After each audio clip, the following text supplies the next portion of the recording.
Welcome to That's What I Call Marketing, the podcast where you will hear from the leading lights in the marketing world and listen to their unique insights. Well, the Super Bowl is done and the Chiefs have won. And today, Taylor Swift joins me to give a rundown of the ads. She doesn't. But the ads have aired, and with time to reflect, we're going to take a look at the ads we saw this year. Now, personally, I laughed a lot at this year's crop of ads. It feels like we've moved out of the earnest, slightly vanilla work of previous years to work that entertains. And according to Calgary Northwestern University, they're saying it's a great year for advertising. We saw very few brands miss the mark. Now, I've seen other comments online today, for example, System 1 saying there are more one-star ads than ever before. So it seems to be a bit of a mixed bag, but you know what? Making a Super Bowl ad is hard. And we're not here to shoot down anyone's work. And we know what we like, and what an audience likes are often wildly different. That's why this is such a wonderful business. So we're here to celebrate the brilliance of the creative teams and brands that took the step to advertise this year. So well done to everybody involved. This conversation is just that. It's a conversation about ads amongst people who love ads. And we're talking about the things that we like and the things that we like a bit less. So I brought together an amazing panel of experts who are going to join me in reviewing the ads. First up, I have Kerri Martin. She's CMO of Goosebumps Brand Advisors and has previously held senior roles at Melt, BBDO, VW, BMW and Harley Davidson. Next up, I have Dave Horton and Matt Woodhams-Roberts. They are the ECDs and partners of Special U.S. And yes, they are the guys who worked on the Uber Eats ad. So definitely we are going to be talking about that today. Now, before we get into today's episode and a word from our sponsor, I just wanted to take a moment to recognize and dedicate today's episode to John Traynor, who passed away far too soon earlier this month. John was the founder and CEO of Onside and was a highly respected figure in the international sponsorship community, helping elevate the discipline of sponsorship and marketing. John was being described as the definition of a gentleman with one of the sharpest minds, and we thought this would be a fitting episode to dedicate to your memory, John. Today's show is supported by the Indie List, the leader in providing you with easy access to hundreds of highly experienced marketers quickly and cost-effectively. Visit theindielist.ie to speak to the Indie List team today. If you would like to reach an engaged community of marketing leaders, get in touch with That's What I Call Marketing to discuss sponsorship opportunities. Thanks so much for joining me on That's What I Call Marketing. Really appreciate you all taking the time to join me today. I do want to start by just asking you a bit about your Super Bowl Sunday, what you did. Kerri, I know you're a huge football fan, but your teams weren't in Super Bowl Sunday. Can you tell me about what you did, where you were? Yeah, so I was recovering from a terrible cold that's going around. So I was in my pajamas, snuggling with a newly adopted dog. No skin, either betting or passion for one of the teams. Or the other, but I guess it came down for me, like which team I liked less or more or less, So my husband's a Raiders fan, and so he hates the Chiefs, and the Niners kicked the Packers out of, contention for Super Bowl runs a couple times. So they were the ones that I didn't want to win. So there you go. So it was, and I'm in Austin, Texas, so we had lots of things smoking in the backyard. That was it. And people over? Were there people over with you? Like, was it? I always have this vision of gangs of people, but then No, so usually I think we just had such an active holiday season. My husband and I looked at each other and said, no, we still have a holiday hangover. And I do have to note though that I did get real authentic Wisconsin cheese curds and made those up as well as homage to my Packers. So if you've never had a deep fried Wisconsin cheese curd, it must be top on your list. Okay. I've never heard of it. So when you come to Dublin, bring some over. Yeah. Okay. Sounds good. Dave, how about you? What was your Super Bowl Sunday? I was at a friend's house, so there were quite a few people around. There were actually a lot of kids as well, and a lot of girls who were very into the Chiefs and very up for supporting Taylor Swift. And so that was she playing? According to them, she definitely was. So it was a really funny kind of like kids versus adults sort of energy. I would say the house was pretty split, half kind of 49ers, half Kansas City. I don't think anyone rooting too hard for either side, except for the Swifties going full force. But it was also a house full of, I think I was there. It was me and one other person who works in advertising. So it's always a really fun thing to kind of watch it with people who have no sort of proximity to the industry and like see how they actually react to ads. And that was, it was super fun. I definitely want to get into that. Matt, how about you? What were you doing? I was at a fairly crowded but not too full outdoor bar with random people who I didn't know. So it was kind of nice to be in public with see some honest reactions. Yeah. There was a lot of, I wouldn't say young, but older Taylor Swift fans who were more aggressively cheering for the game than any of the sports fans in the crowd. Really? So that was an interesting kind of addition to the year. Mm-hmm. I grew up in the Bay Area, so I was obviously cheering for the 49ers. Nothing against Taylor Swift, and I don't want to get into that. But it was I was heavily invested in the game and in the commercials, having obviously a commercial ourselves in the game. So it was sort of it's a nice experience when you can have like your team and your commercials all in one event and get kind of out in public with a bunch of other kinds of people around you with their different views too. So it was a lovely viewing experience in Los Angeles outside, fairly sunny and mild for a winter day. Yeah, I'm jealous. I spent a couple of summers in San Francisco, so I was probably rooting for the 49ers. But obviously very late here, so we recorded it. And myself and my son were going to watch it the next morning. And at breakfast, I saw him and I was like, "You don't know the result, do you?" He's like, he's 10. And he goes, No, I don't. And then my wife walked in and she goes, "Oh, I do. The Chiefs won." Oh, We were about to watch it. That's no a idea. Five quarters to get to that. It was such a good game. Yeah, apparently, but anyway, we didn't. I'd love to talk to you. The experience of watching it. And Kerri, you were at home with your husband and you were kind of seeing it as, because again, I watched all the ads online, which is a totally false experience, right? So when you watched it as the game unfolded, what were kind of some of the ads that kind of stood out for you that you kind of got, that really caught my attention? Yeah. Well, I'm just going to start out with the one that I'm always curious, my husband's taken a very active interest in advertising and marketing since we've been together. He's in construction. So we couldn't be in two different sort of worlds. And whatever ad it was with the mullets, the guys with the mullets. Okay. I mean, Kawasaki. Yeah. Oh, Kawasaki. And, irony, I used to work at Harley Davidson and BMW motorcycles. So I was like, why do you like that ad? He's like, oh, just anything with mullets is funny. And I'm like, okay. Okay, interesting. Very guy, dude, approach. I get it. So I will tell you the one ad that I was really looking forward to, and yes, I did watch it beforehand, but I wanted to see it in situ. I used to be the CMO at Volkswagen, and to see their nostalgia ad that was celebrated their 75 years of being in America. And, it was a very Rip-O-Matic style, nostalgia ad type of thing,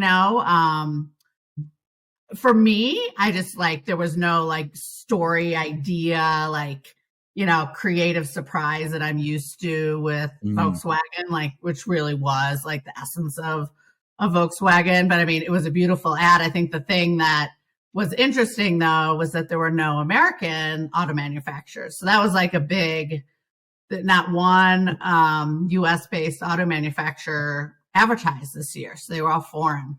Oh, right. That's a good point. I didn't pick up on that. Really interesting to me. I think overall, what I'm just gonna say is my hair wasn't blowing back. And like, I went like, oh my God, I wish I would have done that. Like I got like massive goosebumps about like anything this year, you know? And that's usually sort of my yardstick. Like if I wish I would have done that, like that, you know, wins the day. I mean, I think for me, some of the things that I got excited about, first of all, it was pregame, but it was the U2 birds flying south ad. Like, I think there's an underestimating of like what pregame could possibly be going forward. Like, do you have to be in the game? So that was really interesting. And then I loved the Google Pixel phone guided frame ad. Like, I just thought, wow, that was like a really like a good story, well told for me. And with that one, I saw that one as well. And I thought like sometimes it's really, really hard to get a product central to an ad without it, you know, being forced. And I thought that like it was clearly obviously central to the whole piece. So I thought like Google, I thought they did quite well. And I didn't know that was a product feature because, you know, sometimes like anything that's product feature can tend to be really boring. Like we do still on B2B where it's like we have a lot of products we need to and features we need to tell people about. So yeah, I thought that was a nice piece of work. It was beautiful. Yeah, beautifully done. And many others, but I'll think of them as we go. I have my notes. The Google one, and just watching it with people again who were not in advertising, that was one of the few that played that everybody got quiet. I think just because of the visual, like the visual difference, like seeing something on the Super Bowl that is that visually sort of interesting and isn't just big explosions and CG or kind of right. the Super Bowl ad, but to see a blurry screen for most of the time that it's up, like everybody got quiet. And then the storytelling of just kind of being two faces in frame, two faces in frame, two faces in frame. Again, it's the simplicity of that allows people who are not really paying attention, but kind of paying attention to really get on board. And then when it got to the kind of punchline of three faces in frame, that one sort of silenced the room in a way that most other ads didn't when I was watching it. I actually think two of those ads that you called out, both VW and Google, it seemed like this year there was a lot of very big, very humorous kind of productions. Like people are going big and kind of going for the laugh and going for like, you know, the silly. A lab. Yeah, like celebrity. I think VW and Google both stood out really well because they were a bit more on the, I mean, not fully emotional, but there's a sincerity to it that came through and broke through. And I don't know that, I think maybe last year there was more in that tone. And this year, I think people went a little bit more big and humorous, and it did help them stand out. So they were clear kind of stoppers, which they were nice. Yeah. And in the outside bar in the beautiful LA sunshine, Matt, which are the ones that kind of, you notice people or observe people kind of going, oh, that's interesting. Well, I think there's the easy crowd pleasers. Talking like walking, I think was like played really well just because it's just, I think that's one that anyone can imagine the voice in their head and try to do it themselves. So it's almost engaging in that way. Like you could jump right in and try and do a walk-in impression. So I think that, you know, that's just an easy crowd pleaser.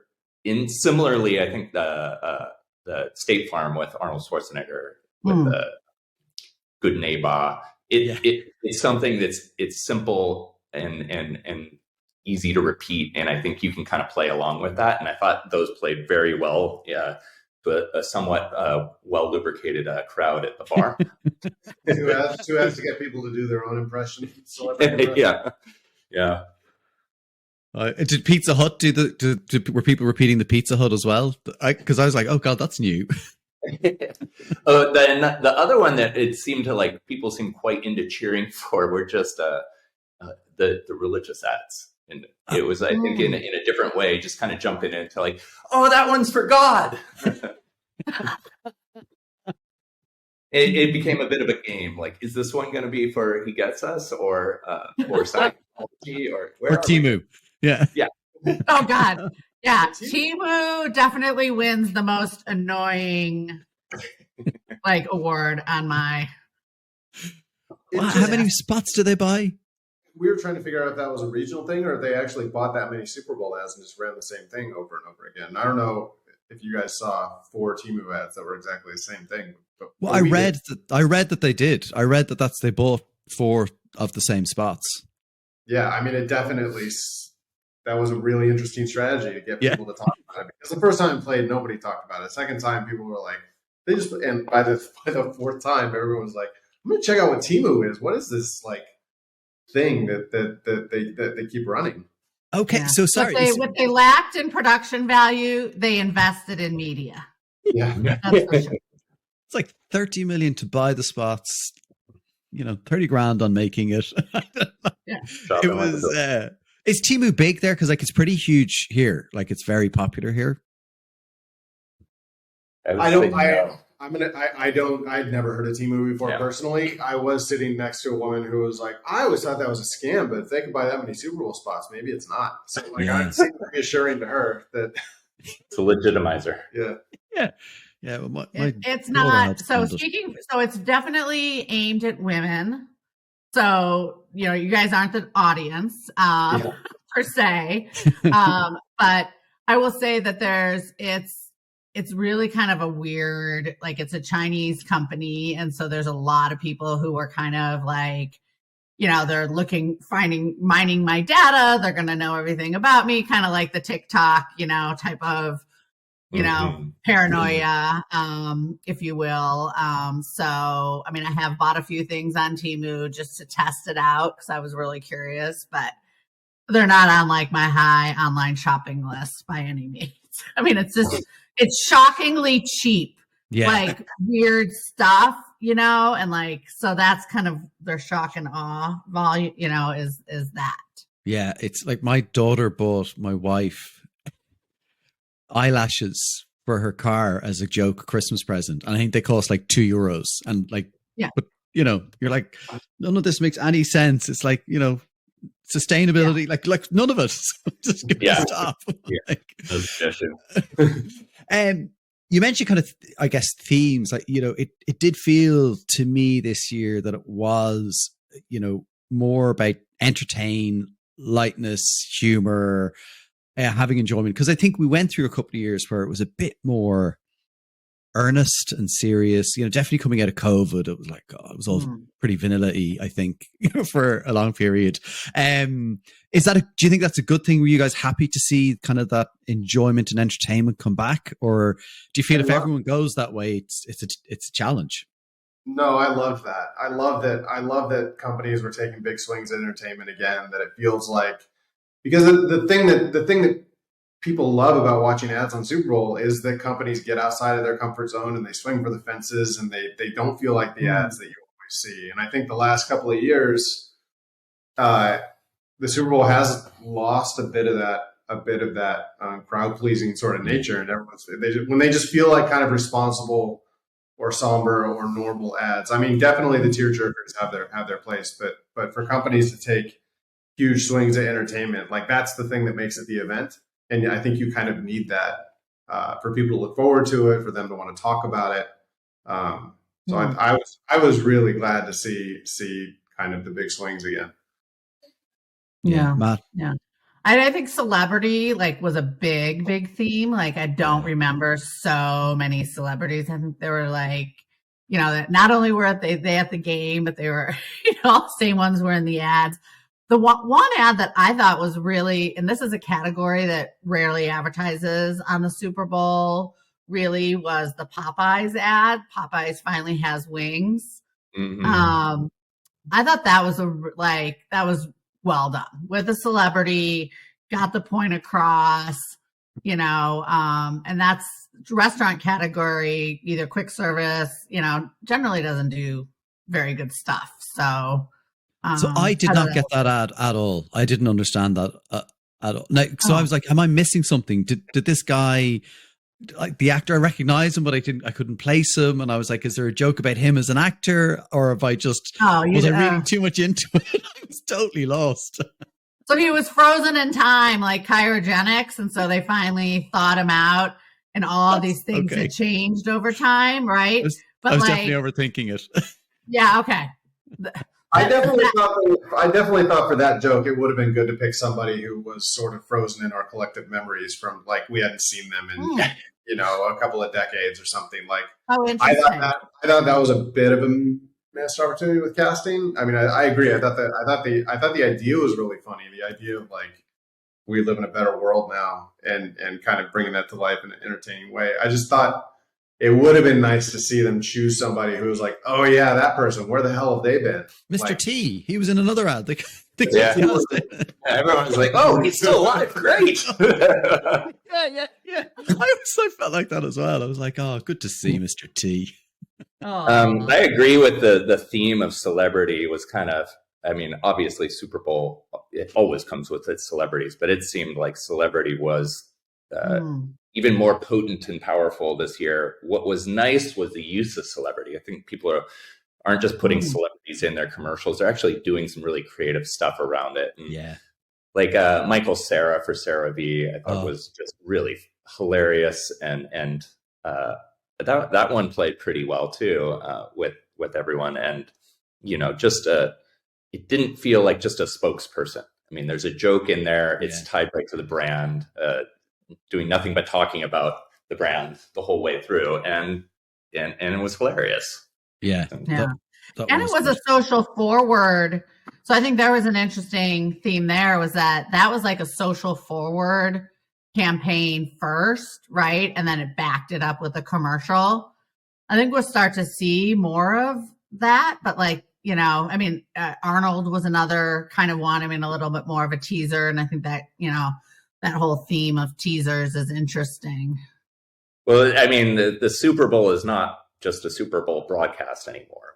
When we're talking commercials for Super Bowl commercials, it's an entire ecosystem, and it has to work on all sides and all sides at the same time. And it's, it's the teaser week into the pre-release week, the social content, the conversations, the, how it's released and how the PR plays off of all the different elements. And then for a lot of brands, it's ongoing too. It doesn't just stop there. I mean, for us, we certainly work on that. You're not creating one big spot. You're creating 20 commercials that will roll out over social and broadcast for the next 6 months. And I think having that all work together and be more than one hit, have it be kind of a full 360 campaign, I think is where you win. For sure. Yeah.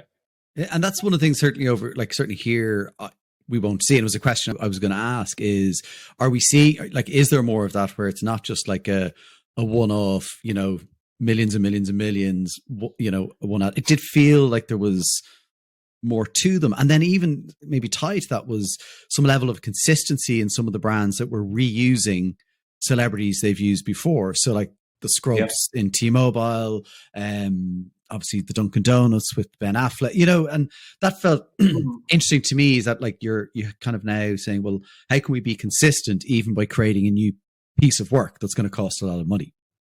Yeah, I think you've definitely seen some brands. You either kind of take one road or the other, right? Some brands definitely choose to like, how can we build equity in the like you're seeing with Ben Affleck or T-Mobile, and then other brands, once you've used one celebrity, you're never going back to that well again. You always want to surprise people and keep it going. I think that's just a kind of creative choice that is made brand to brand. I don't know if that's ultimately going to be a trend because there's such strong feelings on both sides of that argument. But the T-Mobile thing, I will say, the first time they did that, I thought it was one of the worst ads I'd ever seen in the Super Bowl. And it was one of my wife's favorite ads she had ever seen in the Super Bowl. And like, it really made me kind of look at it through a different lens. And I think them continuing on with it, people love that. And that was another one that played really well at the party that I was at. Like people really liked it and stopped and watched that one as well. I think because they knew what to expect and they knew they liked it from before. And I think another brand that did well on building on their mountain was Paramount Plus, and kind of like continuing on and getting funnier and funnier each year. And this year was a great one. I mean, it's interesting. It's hard to tell who saw what length of commercials in different streams. Where it played for me, it was only a 30-second spot, where online it's obviously there's a 90, there's a 60, there's the extended content. It was really, but they've done a great job of kind of building on that equity too. Yeah. Well, I think we bring up the beer category, something we haven't talked about. And I think it's really like, I used to always really look forward to beer commercials. I thought there was always that opportunity for levity and freshness. And it was, for me anyway, I just felt like this year it was like a snooze category kind of all together. And it was. There's usually a good old fashioned beer war going on. Yeah. And that was great, actually. Was that last year, the beer war? Like was there not two brands? But I think generally speaking, you always kind of like, oh, I liked this beer ad, or I liked this beer ad. Like it was such a thing. Like you would look forward to kind of like, how outlandish they would get, like how crazy the beer ads would get. Yeah, I agree. Like beer and cars were kind of the American staples for a long time. Both are quiet categories. So. Yeah. Well, I mean, and it, I think this brings up like the Clydesdales, right? We're always like something you really looked forward to, like what's the twist this year? And this year I was kind of like, they just threw it in. I think it didn't feel like it was as well thought out as it had been in years past, for sure, for me. Yeah, I'm always a sucker for Clydesdales and puppies, and then you put Clydesdale with it works every time. But big and beautiful. But I think that you miss that kind of one-upsmanship where the brands are sort of really trying to compete, and it was noticeable this year. It was a little quieter. Any insight into why that? Because I was going to ask about kind of missing advertisers, and I hadn't spotted that the U.S. car manufacturers, is that a signal of kind of the state of the industry, or any thoughts of why that they may not have been advertising kind of beer? And there was a few beer ads, but nothing of note. Yeah, I mean, go ahead. No, I was just going to say I have no idea why. I think you always see kind of trends of industry sort of swelling and shrinking depending on the year. I mean, crypto was obviously huge for a year or two, and then there's no crypto this year. No more crypto anymore. So I think it's just sort of ebbs and flows of that. I don't know why the beer manufacturers would be shying away from the Super Bowl, or what the reason for that would be. Really. Yeah. It is a shame. It is a shame, though. I'd love to see them come back. Michelob Ultra with a Messi and Well, so that was in. So that's kind of seems to have rated highly. Like in all the stuff I've looked at, people are like they love that ad. Now again, I didn't get to make that ad, but I was like, it's Messi on a beach kicking a football. And I like a week previously, I'd seen Messi kicking a ball against a wall for an ad for Saudi. Like I felt like, is there nothing else you can do? Yeah. That's what Messi does. I mean, it did feel like a classic kind of, 1990s commercial where it's just like you get your athlete and they do some cool moves on a beach and kick the ball across the water to the boat. Yeah. But, that formula does work. And I think Messi having his moment in America and then bringing that to the Super Bowl was obviously a huge win for them. And Messi is certainly popular as ever. But yeah, that's what he does. He kicks the ball, dribbles the ball. I mean, brilliantly. Worked with Messi before. It's pretty much what he does. Yeah. That's funny. Yeah, he's talented guy, of course. One of the things I thought about this year as well, I felt that maybe like music was missing, because music can play such an incredibly strong role in ads. And as I watched them through, I wasn't kind of going, I don't think there's any really strong, ads that were really relying on the music, bar the Beyonce ad. I don't know who she was advertising for, but it definitely was a Beyonce ad. I can't remember what brand it was, but I didn't feel like it was kind of Verizon. There you go. Verizon. Did you spot that at all, or were you kind of? I suppose if you're entertaining, where does the music fit in? I guess it's trying to get the balance right and not trying to throw too much at it. I think that has something to do with big humorous productions don't don't need to rely on music to drive it as much. When you get into things that are more visual and emotional, musical tracks take the front stage. I don't know if that's the reason, but I do think that you get Arnold Schwarzenegger saying dialogue through a whole thing. You're not going to go too crazy on the music there. Yeah. I mean, and back to the Volkswagen spot, like, that was huge. I love Neil Diamond. I love me some Neil Diamond. So that was, that spot really actually relied on that music track big time. Otherwise, it was a rip-o-matic. And what was it with the He Gets Us? That was an XS song, right? Today's show is brought to you by the Indie List CMO Collective. This service from the Indie List provides you with access to a curated range of highly experienced and talented senior marketing specialists. Visit theindielist.ie to find out more. I did want to talk a bit about cast. And so we've talked a bit about the role of celebrities, and I think, certainly you're probably guaranteed in some ways like a good performance from celebrities. I mean, look at like Michael Cera, I think like a credible comedic performance, really, really good. But then in some of the ads where the supporting cast were incredibly well cast. So like the Pringles ad, I thought the star of that ad was the girl in the shop. I thought she was brilliant. I thought she just was amazing. She was definitely the humor. Yeah.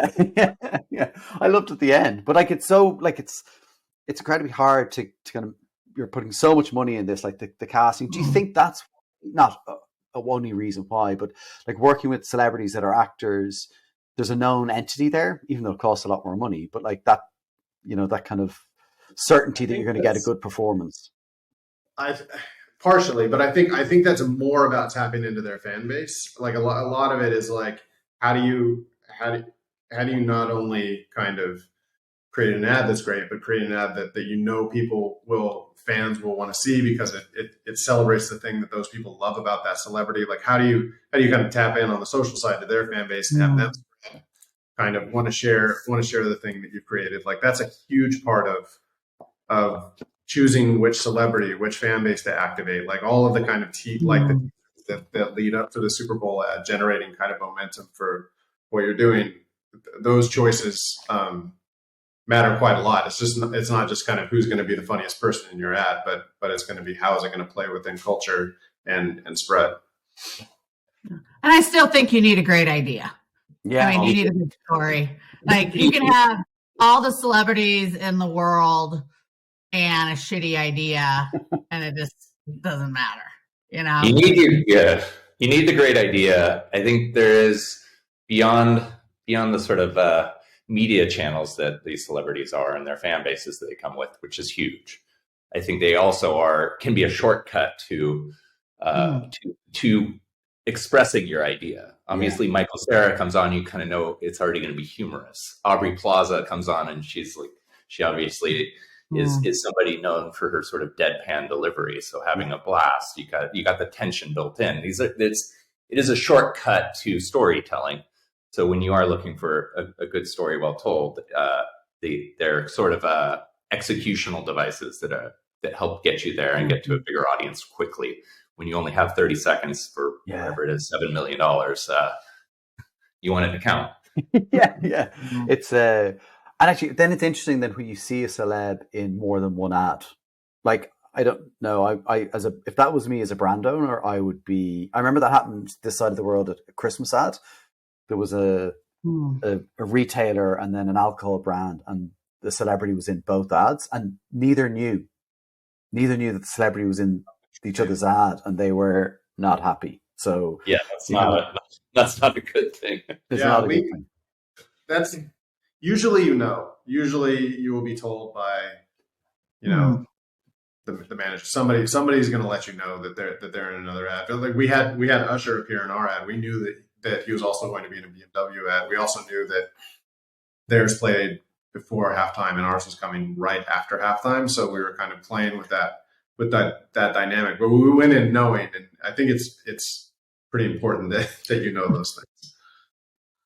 In both BMW and Uber Eats, we're using Usher very contextually in making that joke played off the moment. So that felt okay. You know, we were very aware and very okay with that. Yeah, it's an interesting thing to kind of like, I think that to know is important, right? You'd expect that knowledge. Yeah. Look, we've moved into talking a little bit about the Uber Eats ad, and certainly from the teaser perspective and the kind of the pre-Super Bowl, it was the one that seemed to create an incredible amount of buzz, and particularly around, obviously, David Victoria Beckham. You've that moment that came from the Netflix documentary that was really fresh. But, and I've read a bit about this because obviously the brief for you guys came in last year sometime, right? Probably not soon after the last Super Bowl. And that hadn't happened. So I'd love to hear kind of the story about kind of the making of the ad and kind of how that came about. Well, I mean, I think that goes to Kerri's point of you need a good idea as a base. And to back up to the very beginnings, we started working on it early last summer, going for kind of the big ideas, like getting to a core big idea. And then from that, getting to scripts, and from scripts, getting to dialing in different jokes and testing the waters with, in this formula, it was a bit of a vignette kind of, let's show multiple examples. So we could talk about different people being in it and what kinds of archetypes we would play with and what kind of like different fan bases those celebrities would come with. So you're kind of speaking a little bit of something for everybody. And once that's sort of there, as you get closer and closer to production, we always try and get things. I mean, for us, we needed to play off collective memory. So we wanted things that were very, very relevant to either nostalgia or were something very, very much in the zeitgeist of culture at the moment. So kind of finding a bit of both. And that's where we did land on, Jennifer Aniston and David Schwimmer, kind of bringing in sort of the whole Friends idea and a bit of a forgetful moment there of obviously something that should not have been forgotten. But it allows for room like the Beckham's documentary, where you're sitting there looking at these, this great couple with a tremendous chemistry, and everyone's eating up that documentary. Yeah. And we were already discussing using them. And then once they kind of came on board, and then that meme started going at that moment, and we're like, well, this would make a tremendous little script in and of itself. And so we had the big idea, and then you're able to kind of let culture help decide like what might hit and be extra potent for a teaser. What was that conversation like with them? Bringing that to them, like, were they? Look, obviously they were open to it because it happened, but how are you bringing those ideas to them? I mean, they have a great sense of humor, and they honestly, it wasn't much of a conversation. They got it immediately and were up for it. And they were just like, I mean, even when it came to shooting it, they were sort of like, pretty specific around like what, how much of his face is going to be peeking out of the door. And like we had the meme there, and we were sort of, the environment was different. We really tried to kind of match the energy of it without recreating it. That's the other thing that we were trying to do is not just, it's reference it enough and copy it enough that is rewarding, but also give it enough newness that it is something that people want to watch. And it feels like it's something that you're giving fans that is net new, not something that's just like recreating them that they've already seen. Yeah. And I also read that the David Schwimmer and Jennifer Aniston, obviously, look, again, maybe go back to that point, like you probably have some sense of we're going to get a good performance from these two people. But I was reading you guys saying that they were very kind of, involved on the day of the shoot, kind of saying, this is how we want to interact, or maybe if we said this, like how involved were they on the shoot?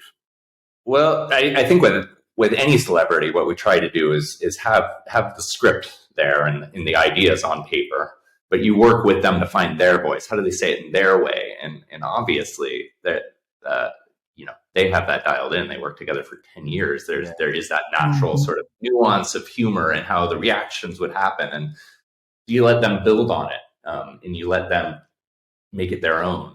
So again, it was a new scene, but it's very much you let them kind of make it authentic, and it's getting that authentic side of the celebrity that makes them truly special. So they're not just a spokesperson for the brand, but you're actually feeling like you're getting to see the real Jennifer Aniston, the real David Schwimmer, even though the scene is obviously not real. Yeah. They would kind of talk between takes of like, oh, we'll try one where we hug this time. Oh, we'll try one where I stop you this time. Like they were kind of like playing with it. They were playing with it and giving each other prompts on things to try. And it was honestly amazing to see. I mean, we've all seen Friends and love Friends, and they've done that kind of like Ross is pissed off thing many times. And so watching them kind of like bring that back and play with it was really fun. Yeah, I think there's only two people who have that muscle memory, and it's those two, right? Like you can write out scripts all day long that you want, but that muscle memory of those characters is really just embedded in a couple people, them. Yeah, it's incredible. How did it feel then for you guys? I mean, look, you've done them before, but how did it feel when you were watching the Super Bowl and then your ad came on? You know, I'm sure people around you knew it was your ad, but what was that feeling like? I mean, it's fun. I don't know. It's fun. You've seen it so much by the time it airs on the Super Bowl. It's sort of just like, it is kind of a relief that there it is and it aired. It is fun. Like I was surrounded by a bunch of friends who all knew I did the ad. So that was another ad that everybody shut up and watched, which was cool. And then it was, cheers afterwards, and it was great. I always find it really hard to watch my commercial on the Super Bowl. And it's very distracting because I'm trying to pay attention to is it airing correctly? Does it look good? Does it sound good? Is it the volume right? But at the same time, I'm trying to watch everyone else's reactions. Yeah. And then I'm just trying to appreciate the moment, but then it goes by so quickly. And it's just like, I feel like all this intensity hits me at once, and it's a little overwhelming, and then it's over, and it's exhilarating, but also a little bit of almost a letdown really quickly in a way. That's funny. It kind of reminds me of the final play of the game. Like you kind of the guy who caught the final pass of the game, was like, yeah, and then I just blacked out like momentarily. Really? Oh yeah. Like people are like, where's the ball? And he's like, I have no idea. I have no idea. He's like, I barely even knew we won until like Mahomes came up and said, you're a champion. I was like, oh my God. Whatever. I distinctly remember we've done now 4 years of Uber Eats Super Bowl spots. In the first year, I do remember being so anxious for it to play, and it didn't play in the exact slot that it was supposed to. Oh. And I did feel like I was going to pass out. I kind of like, oh, it didn't happen. So much work has gone into it. 9 months of from the early days through all the production and all the people involved, and it all comes down to that one little moment. Yeah, and like the hundreds of little decisions that get made along the way. Like, there's all these moments that I think it may have been done before. What I was saying to somebody here, like anyone who's maybe not in the advertising industry, it's hard to explain that. Do you know what I mean? Like the small conversations, the moments, the things that you have to obsess about. I'd love to find a way of capturing it someday. I feel like it would make an incredible Netflix documentary, maybe for next year's Uber Eats ad. I know we're coming to time, so one of the things that sometimes gets talked about, around Super Bowl ads, like with criticism of it, as saying, well, it's big money, it's wasteful, all that kind of stuff. But then, I probably have a counter view, which is, I think it's good for advertising, it's good for creativity, it's good for people to push. I think that this year there was more pushing the boundaries to kind of enjoyment and brands taking big swings. I know we're probably maybe a little bit biased, but when you hear those conversations, Kerri, what's your view on kind of that debate? Well, I wish brands would take big swings all the time. It's so there's that part. I wish every day was the Super Bowl, with advertising and caring about ideas and the craft and all of that. Like that, I think has been lost, especially in the digital, era that we find ourselves in. So there's that.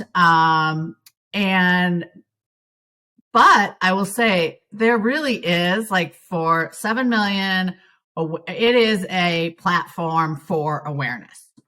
No question. It is like there's still value in, even though the price just keeps going up and up and up.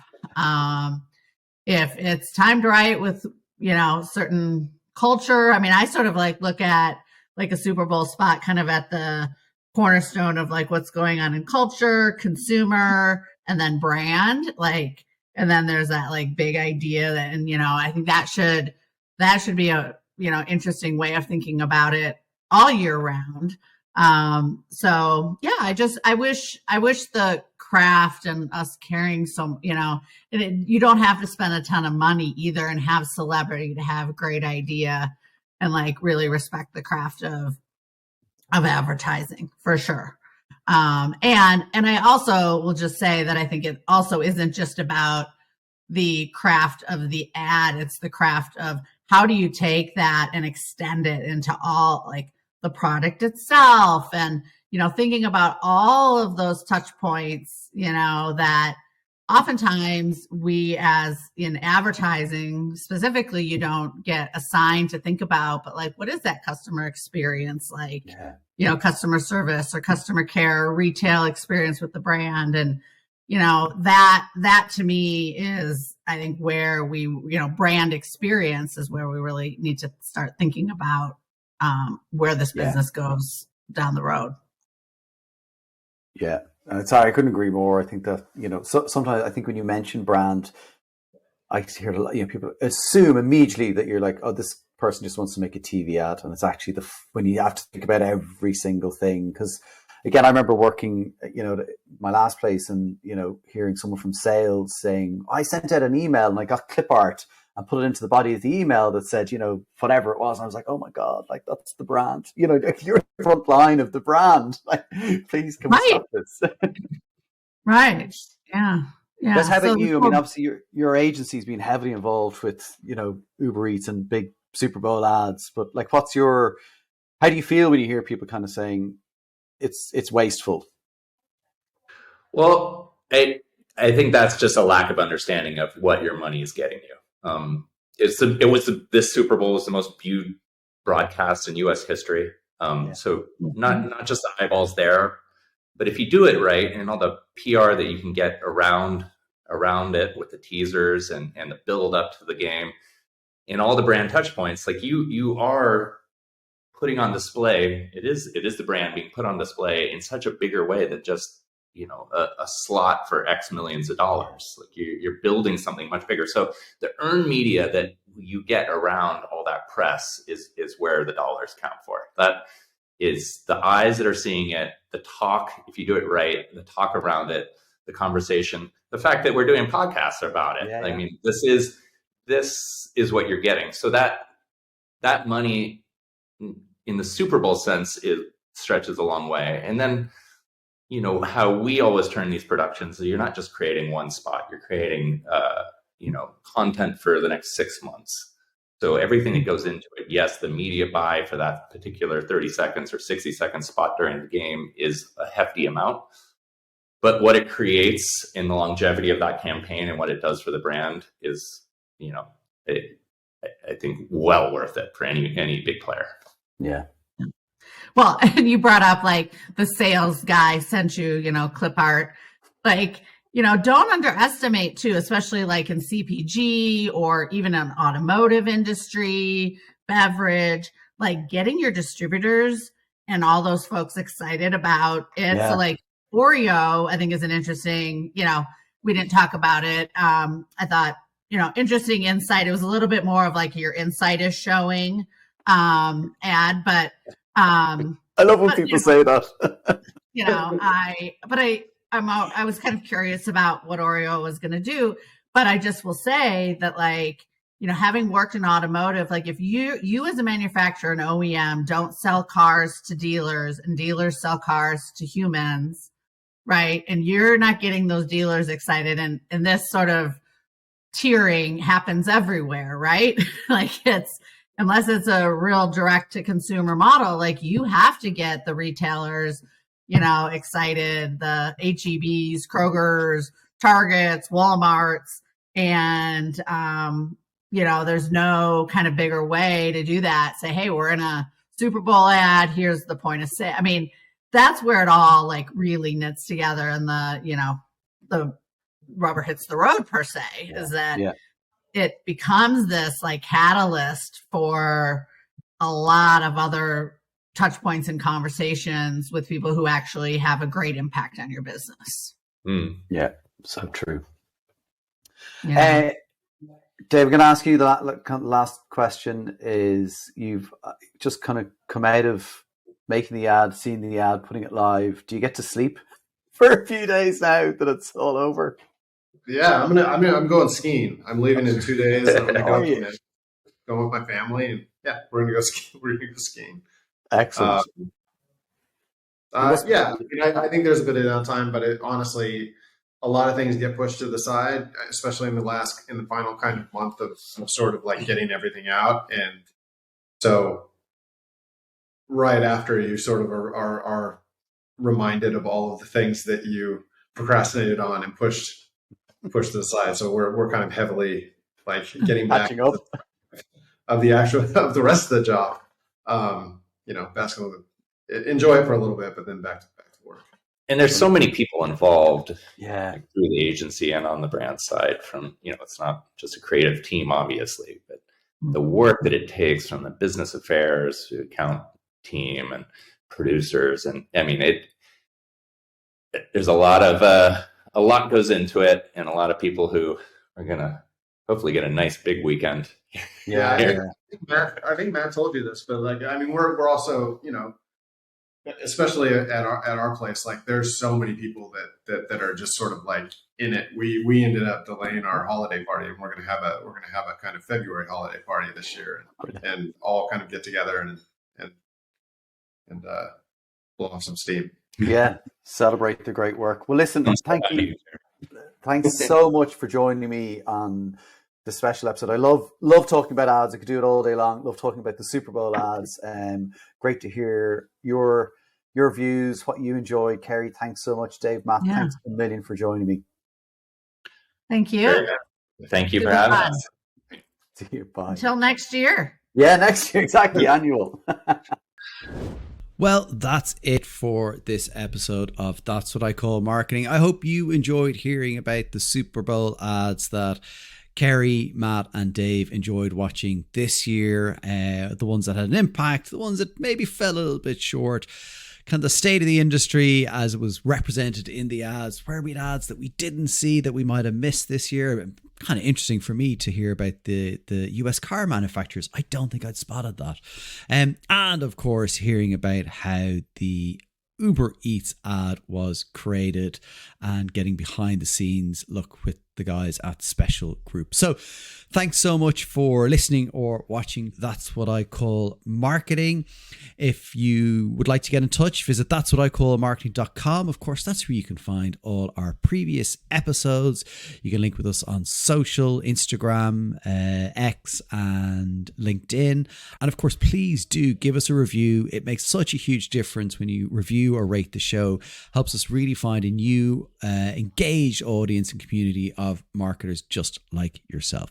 So until the next episode, from me, your host, Conor Byrne, thanks so much. Thanks to the Indie List for sponsoring today's show. Visit theindielist.ie to find out more. If you would like to reach an engaged community of marketing leaders, get in touch with That's What I Call Marketing to discuss sponsorship opportunities.